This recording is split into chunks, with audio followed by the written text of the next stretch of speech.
Narang ebidensya. May parking na imong darling dere. That's what I said. Kada gabi rin niya parking ang e-bike. Hindi pa nung yung siyang laki. Nara o. Kita ka. Kisa mo ng e-bike.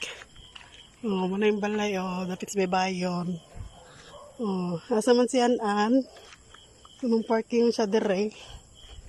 O, ha? Yan na makako. So may purpose na kumamakako. Sa gabi rin niya parking dire o.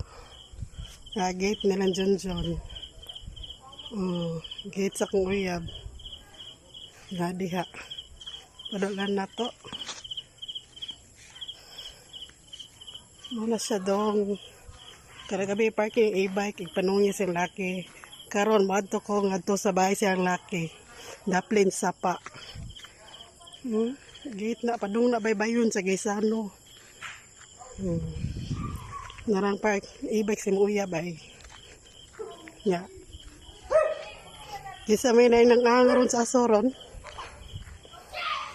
Ikaray gilipat. Ebidensya ay. Aray ni parking yung e-bike kada gabi. Garin niya sing laki. Yung magtrabaho construction. Wala, oh.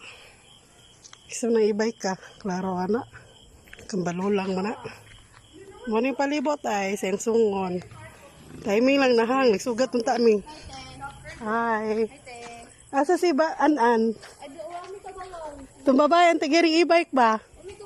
Nyagi na no. Ito na special child gida ba? Ako maguwang. Uy, ang parikoy.